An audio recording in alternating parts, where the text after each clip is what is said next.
அன்பான விருச்சக ராசி நேயர்களே, செவ்வாயை ராசி அதிபதியாக கொண்டவங்க இந்த பதிவை நீங்கள் சாதாரணமாக பார்க்காதீங்க. ஏன் அப்படின்னா, இன்று சொல்லக்கூடிய விஷயங்கள் உங்களுடைய வாழ்க்கையில் எவ்வளவு மாற்றங்களை கொண்டு வர போகுது அப்படிங்கிறது இந்த பதிவை முழுசாக பார்த்ததுக்கு பிறகு தான் உங்களுக்கு தெரியும். இத்தனை நாளும் உங்களுடைய வாழ்க்கையில் ஏன் இவ்வளவு சோதனைகள் வந்தது, ஏன் நீங்கள் மட்டும் இவ்வளவு போராட வேண்டிய சூழ்நிலையும் உருவாச்சு, நீங்கள் நினச்சதெல்லாம் நடக்காமல் தடைபட்டு கொண்டே இருந்தது, அதுக்கெல்லாம் என்ன காரணமாக இருக்குது அப்படிங்கிறதையும் நம்ம தெரிஞ்சுக்க போகிறோம். முதல்ல உங்களுக்கு ஒரு கேள்வி, உங்களில் எத்தனை பேர் நான் யாருக்கும் எந்த கெடுதலும் நினைக்கலையே, ஆனால் ஏன் எனக்கு மட்டும் இவ்வளவு கஷ்டம் அப்படின்னு அமைதியாக கண்ணீர் வடிச்சிருக்கீங்க?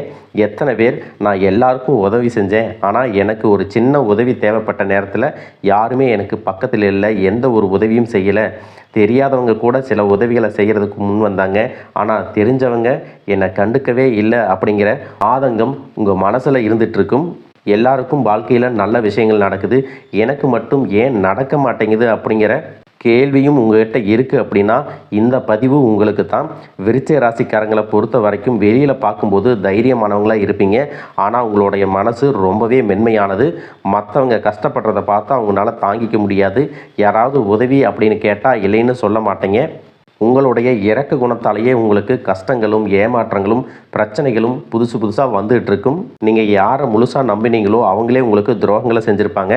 ஆனாலும் எத்தனை விஷயங்கள் நடந்த பிறகும் இன்னும் நீங்கள் நம்பிக்கையோடு இருக்கீங்க அப்படின்னா இதுதான் வாழ்க்கையில் மனுஷங்க இப்படித்தான் இருக்காங்க அப்படிங்கிற அனுபவ பாடத்தை இப்போ நீங்கள் கற்றுக்கிட்டீங்க அப்படிங்கிறத ஓரளவுக்கு புரிஞ்சுக்கலாம். விருச்சிக ராசி விசாகம் நட்சத்திரம் 4ஆம் பாதம், அனுசம் நட்சத்திரம், கேட்டை நட்சத்திரம் இருக்கிறவங்களுக்கு கிரக நிலைகள் எப்படி இருக்குது அப்படின்னு பார்த்தீங்கன்னா, குடும்பஸ்தானத்தில் சந்திரனும், சுகஸ்தானத்தில் ராகுவும், புத்திரஸ்தானத்தில் சனியும், கலத்திரஸ்தானத்தில் செவ்வாயும், அஷ்டமஸ்தானத்தில் புதனும், பாக்கியஸ்தானத்தில் சூரியனும் குருவும் சேர்ந்து இருக்காங்க.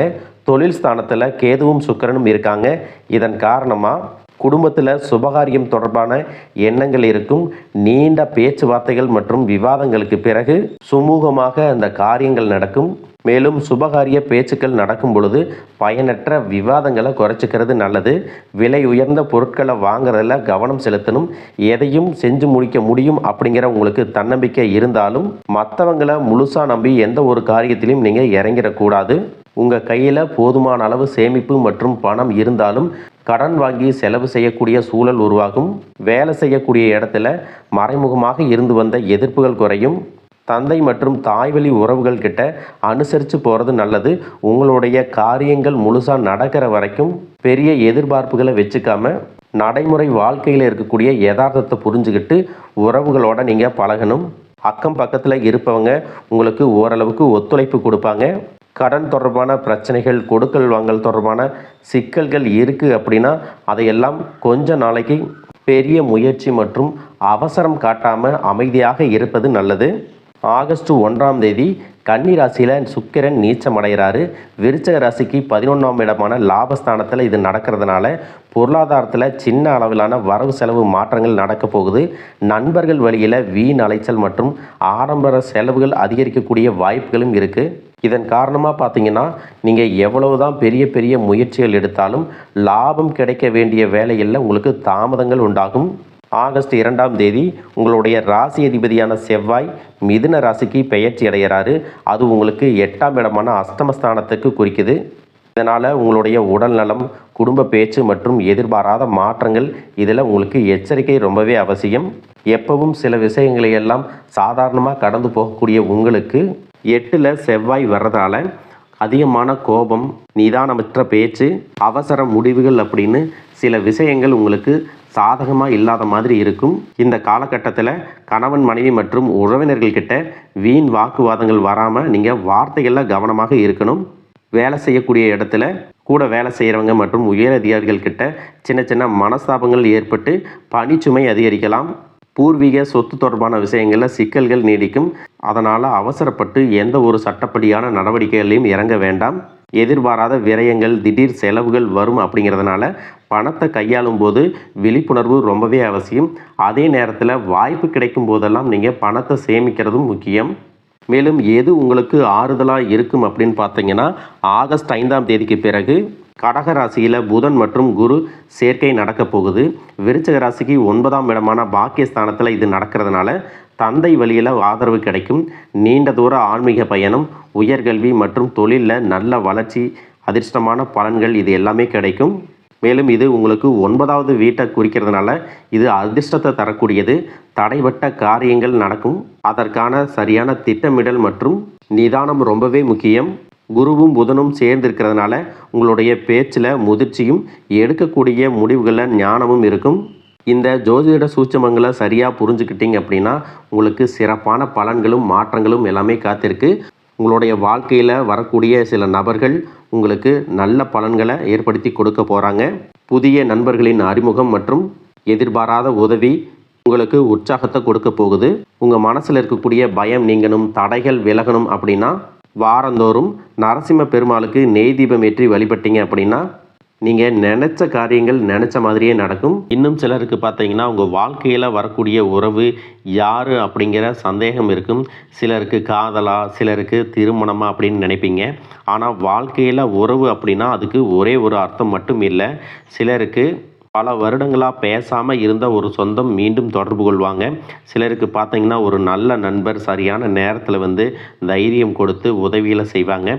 சிலருக்கு வேலை மற்றும் தொழிலில் ஒரு முக்கியமான நபர் அறிமுகமாகி அவருடைய தொழிலுக்கு மிகப்பெரிய முன்னேற்றத்தை கொடுக்கக்கூடிய நபராக மாறப்போகிறாரு. திருமண வயதில் இருக்கிறவங்களுக்கு பார்த்தீங்கன்னா புதிய வரன் அல்லது வாழ்க்கை துணையை பற்றிய அறிகுறியாக கூட இருக்கலாம். ஏற்கனவே திருமணமானவங்களுக்கு கணவன் மனைவிக்கிடையே இருந்த மனக்கசப்புகள் குறைஞ்சு மீண்டும் நெருக்கம் உருவாகக்கூடிய காலமாகவும் இருக்கும். குடும்பத்தில் பிரிஞ்சிருந்த ஒருவர் மீண்டும் இணைவதும் கூட இருக்கலாம். இதில் முக்கியமாக நீங்கள் எந்த விஷயத்தை புரிஞ்சுக்கணும் அப்படின்னு பார்த்தீங்கன்னா எல்லா உறவுகளும் நம்மக்கிட்ட நிரந்தரமாக இருக்க போகிறதில்ல. சிலர் நம்ம வாழ்க்கையில் ஒரு பாடத்தை கற்றுக் கொடுக்க வருவாங்க. சிலர் நம்ம கூட பேருந்தில் பயணம் செய்யக்கூடிய ஒரு பயணியை போல வருவாங்க. இன்னும் சிலர் பார்த்தீங்கன்னா நமக்குள்ளே இருக்கக்கூடிய திறமைகளை வெளிக்கொண்டு வரக்கூடிய ஆசானாகவும் இருப்பாங்க. அதனால் புதிய நபர்கள் உங்கள் வாழ்க்கையில் வரும் பொழுது எந்தவித எதிர்பார்ப்புகளையும் அவங்க மேலே சுமத்தாமல் எப்பவும் போல் உங்களுடைய இயல்பான குணத்தில் நீங்கள் இருங்க. இந்த காலகட்டத்தில் பார்த்தீங்கன்னா உங்களுடைய அணுகுமுறை ரொம்பவே முக்கியம். யாராவது என்னை தேடி வரட்டும் அப்படின்னு காத்திருக்கிறத விட நீங்களும் நல்ல ஒரு உறவுகளாக இருக்க தயாராக இருக்கணும். ஒரு சின்ன ஃபோன் கால் அல்லது ஒரு சந்திப்பு, ஒரு சின்ன பேச்சுவார்த்தை கூட உங்களுடைய வாழ்க்கையின் அடுத்த அத்தியாயத்தை ஆரம்பிக்க காரணமாக இருக்கலாம். அதனால் பலன்களில் சொல்லக்கூடிய உறவு அப்படிங்கிறது ஒரே மாதிரியான பலன் இல்லை. உங்களுடைய வயது, குடும்ப நிலை, வேலை, திருமண வாழ்க்கை எல்லாத்தையும் பொறுத்து உங்களுக்கான பலன்கள் மாறுபடும். உங்கள் சொந்தக்காரங்க, உங்கள் நண்பர்கள் ஒரு தேவை இருக்குதுன்னா மட்டும்தான் உங்கள்கிட்ட வருவாங்க. அந்த தேவை முடிஞ்சதுக்கப்புறம் உங்களை தூக்கி போட்டு போயிடுவாங்க. மறுபடியும் அவங்க உங்கள்கிட்ட உதவின்னு கேட்டால் அவங்க முன்னாடி செஞ்ச துரோகத்தை எல்லாம் மறந்துட்டு மறுபடியும் அவங்களுக்கு உதவி செஞ்சு ஏமாறக்கூடிய ஏமாளிகளாகவும் நீங்கள் இருப்பீங்க. இந்த வாழ்க்கையில் எப்படியாவது முன்னேறணும் அப்படிங்கிறதுக்காக தினம் தினம் கஷ்டப்பட்டு உழைக்கக்கூடியவங்களாக இருக்கீங்க. என்னுடைய வாழ்க்கையில் என் மனசாட்சிக்கு தெரிஞ்சு நான் யாருக்குமே கெடுதலையோ கஷ்டத்தையோ துன்பத்தையோ கொடுத்ததில்லை. எனக்கு மட்டும் ஏன் இந்த மாதிரியெல்லாம் நடக்குது அப்படின்னு பெரும்பாலான நபர்கள் நிறைய நேரத்தில் சொல்லிட்டு தான் இருக்கீங்க. உங்களை பொறுத்த வரைக்கும் ஒரு பிரச்சனை வரும், அது கொஞ்ச நாள் இருக்கும், அதுக்கப்புறம் அந்த பிரச்சனை போயிடும். இந்த மாதிரி பிரச்சனை வரும் போகும் அப்படிங்கிற நிலைமையில் தான் நிறைய பேர் இருக்கீங்க. நீங்கள் என்னதான் அந்த பிரச்சனையை தவிர்க்கணும் அப்படின்னு நீங்களாக ஒதுங்கி போனாலும் உங்களை சுற்றி இருக்கிறவங்க உங்களை சும்மா விடுறதில்ல. கூடவே இருக்கக்கூடிய சில குடும்ப உறவுகளும் எதையாவது ஒரு காரணத்தை சொல்லி குடும்பத்துக்குள்ளேயும் வெளியேயும் ஏதாவது ஒரு பிரச்சனைகளை கொண்டு வந்துட்டு தான் இருக்காங்க. சூரியனும் சுக்கிரனும் இணையக்கூடிய இந்த சுக்கிர ஆதித்ய யோகம் பார்த்தீங்கன்னா ஜோதிடத்தில் அதீத செல்வ செழிப்பு, ஆடம்பர வாழ்க்கை மற்றும் ராஜயோக பலன்களை கொடுக்கும் அப்படின்னு சொல்லியிருக்காங்க. இந்த யோகத்தின் காரணமாக உங்களுக்கு பணவரவு, கலைத்துறையில் வெற்றி, திருமண வாழ்க்கை மகிழ்ச்சி மற்றும் திடீர் யோகங்கள் எல்லாமே கிடைக்க போகுது. எதிர்பாராத பணவரவு, செல்வ செழிப்பு மற்றும் ஆடம்பரமான வாழ்க்கை உங்களுக்கு அமையும். சினிமா, டெக்ஸ்டைல்ஸ் மற்றும் ஆபரணங்கள் சார்ந்த தொழில்களில் இருக்கிறவங்களுக்கு அபரிமிதமான லாபம் கிடைக்க போகுது. சூரியனின் சேர்க்கையால் சமூகத்தில் செல்வாக்கு, பெயர், புகழ் மற்றும் ஆளுமை திறன் உங்களுக்கு அதிகரிக்கும். அடுத்ததாக பார்த்தீங்கன்னா கடகராசியில் உச்சம் அடையக்கூடிய குருவால் உங்களுடைய தன்னம்பிக்கை உயரப்போகுது. குடும்பத்தில் மகிழ்ச்சி கூடும். நீண்ட நாள் உடல் ஆரோக்கியம் இல்லாமல் இருந்தீங்கன்னா மீண்டும் உங்கள் உடல்நிலை சரியாகும். புதிய சொத்துக்கள் மற்றும் வாகனங்கள், செல்வம் சேர்க்கை இது எல்லாம் ஏற்படும். புதிதாக வேலை தேடிட்டு இருக்கிறவங்களுக்கு வேலை கிடைக்கும். வேலையில் இருக்கிறவங்களுக்கு பதவி உயர்வு, இடமாற்றம் மற்றும் புதிய பொறுப்புகள் எல்லாமே கிடைக்கும். மாணவர்களுக்கு கல்வி சிறக்கும். வெளிநாடு செல்வதற்கான வாய்ப்புகள் உருவாகும். நீண்ட நாட்களாக இருந்த நோய் உங்களுக்கு நீங்கும். மன அமைதியும் நேர்மறையான ஆற்றலும் அதிகரிக்கும். பேச்சுவார்த்தையில் உங்களுக்கு எப்பவுமே நிதானம் இருக்கும். இதே நேரத்தில் கஜகேசரி யோகத்தின் மூலமாக சமூகத்தில் உங்களுடைய கௌரவம், அந்தஸ்து எல்லாமே உயரப்போகுது. அடுத்ததாக 2026ஆம் ஆண்டு டிசம்பர் 5ஆம் தேதி நடக்கக்கூடிய ராகு கேது பெயர்ச்சியின் மூலமாக ராகு மகர ராசிக்கும் கேது கடக ராசிக்கும் பெயர்ச்சி ஆகிறாங்க. இந்த பெயர்ச்சிகள் காரணமாக கும்பத்தில் இருக்கக்கூடிய ராகு தொழில்நுட்பம், கண்டுபிடிப்புகள் மற்றும் சமூக மாற்றங்கள்லாம் முன்னேற்றத்தை கொடுப்பாரு. டிசம்பருக்கு பிறகு மகரத்திற்கு செல்லும் பொழுது கடின உழைப்பு மற்றும் தொழில் சார்ந்த பொறுப்புகள் உங்களுக்கு அதிகரிக்கும். கேதுவின் தாக்கம் எப்படி இருக்கும் அப்படின்னு பார்த்தீங்கன்னா, உங்களுடைய தனிப்பட்ட அடையாளம் மற்றும் அகங்காரத்தை குறைச்சி சிறப்பான முன்னேற்றத்தை கொடுக்க போகிறாங்க. குடும்ப உறவுகள் மற்றும் உணர்ச்சிகளில் அதிக கவனம் செலுத்த வேண்டியதாக இருக்கும். உங்களுடைய திறமைக்கு அங்கீகாரமும் கடின உழைப்புக்கு ஏற்ற வெற்றியும் கிடைக்க போகுது. மேலும் உங்களுக்கு சிறப்பான பலன்கள் எல்லாம் கிடைக்கணும் அப்படின்னா ராகு கேது பாதிப்புகளை குறைக்கிறதுக்கு காளஹஸ்தி போன்ற ஸ்தலங்களுக்கு சென்று வழிபட்டீங்க அப்படின்னா மன நிம்மதியும் புதிய தெம்பும் கிடைக்கும். அடுத்ததாக சனி பகவானை பொறுத்த வரைக்கும் எப்பவுமே கடின உழைப்புக்கு நல்ல பலன்களை கொடுக்கக்கூடியவர். உழைப்புக்கேற்ற உயர்வு, நிதானமான முன்னேற்றம் இருக்கும்.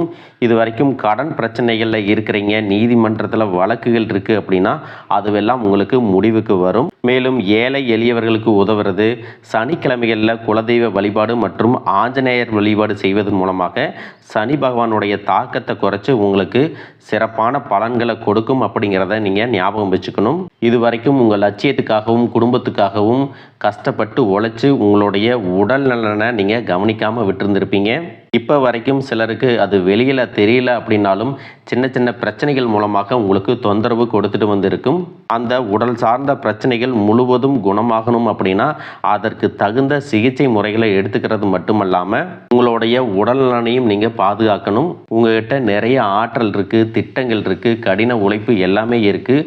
ஆனால் உடல் ஆரோக்கியம் இல்லாமல் போச்சு அப்படின்னா உங்களால் எதையுமே சாதிக்க முடியாது. இதற்கு பிறகாவது உங்களுடைய உடல் ஆரோக்கியத்தில் நீங்கள் கூடுதலான கவனம் செலுத்தினீங்க அப்படின்னா நீங்கள் செய்யக்கூடிய எல்லா காரியத்திலையும் உங்களுக்கு வெற்றி கிடைக்கும். எதிரிகளை எல்லாம் ஜெயிச்சு வருவீங்க.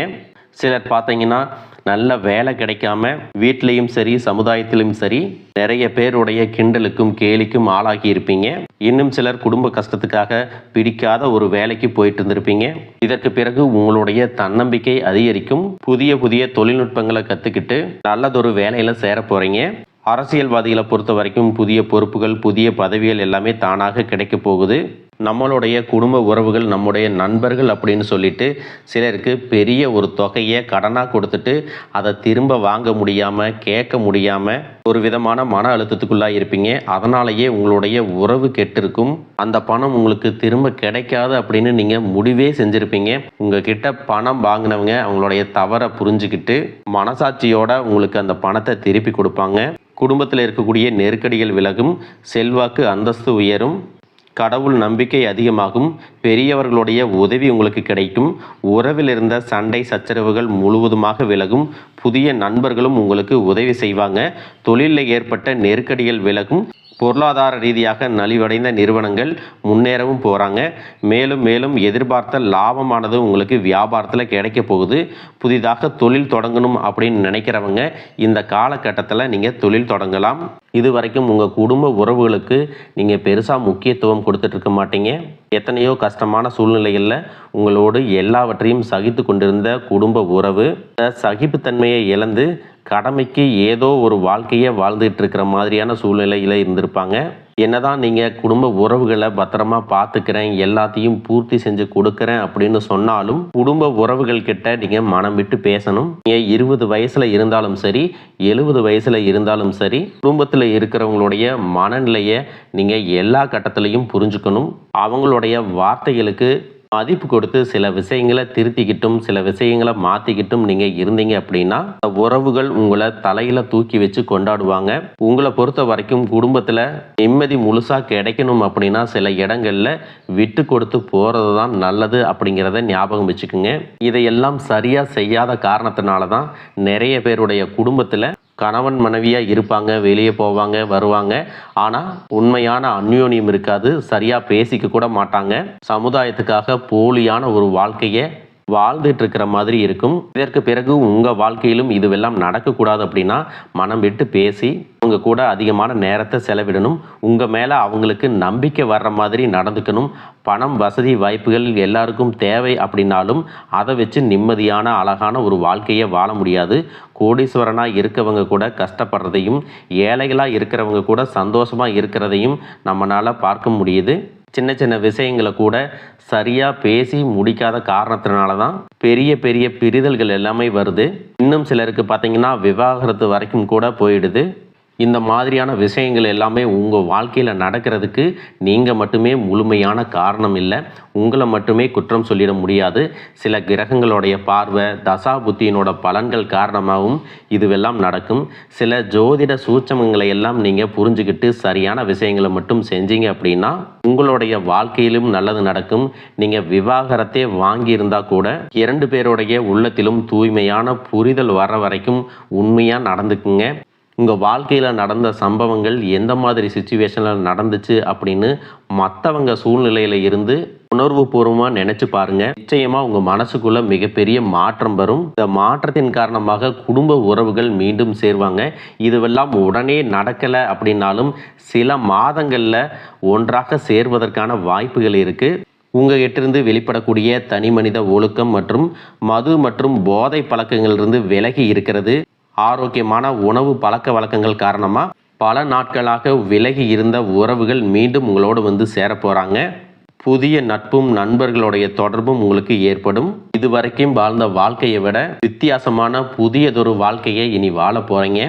உங்களுடைய நல்ல எண்ணங்களுக்கு எப்பவுமே உங்களுக்கு நல்லதே தான் நடக்கும். நம்பிக்கையோட ஒவ்வொரு அடியும் எடுத்து வைங்க. வாழ்க வளமுடன், வாழ்க பல்லாண்டு.